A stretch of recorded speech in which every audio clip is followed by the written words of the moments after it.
To assemble a DeepGroove package, the tool is going to consist of 4 parts. A shank, square or round, a clamp, there's various sizes, 2, 3, 4, 5, and 6 millimeters, and various lengths, from 13 to 25 millimeter cutting depths. There are a number of different blades. This is the cutting blade. There are different arcs, straight, different groove widths to match. And of course, the insert that's actually going to do the cutting. To assemble the tool holder, the first piece to put on is the DeepGroove blade. There's a female slot, which we call the T-slot, on the shank, and a male slot that mates to it. That slides together. The threaded holes line up.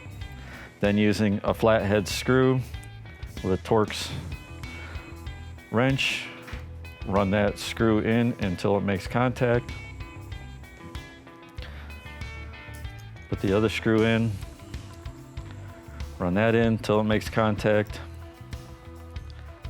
Make sure the blade feels seated. Observe here that there's no gap. Tighten the screws. The next step is to put the clamp on.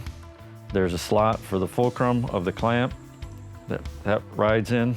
The button head screw goes through the clamp. It's the same wrench for all the screws. Take that down so the clamp can rock a little bit. That'll allow you to get the insert in. There's a V in the blade that matches to the V on the insert.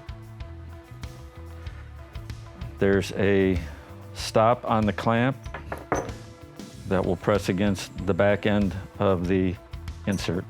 So lift the clamp, slide the insert in until it contacts the back side of the clamp. Tighten down the screw until it makes good contact. Verify that the insert is in the V and that you've got the clamp installed such that the back of the insert's hitting the step in the clamp, and then finish tightening it. There should be a gap that runs along in here between the clamp and the top of the shank or the top of the blade.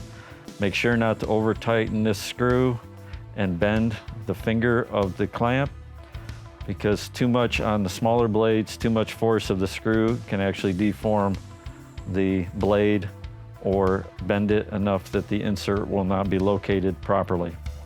The cutting center line of the insert is on the top plane of the tool holder shank.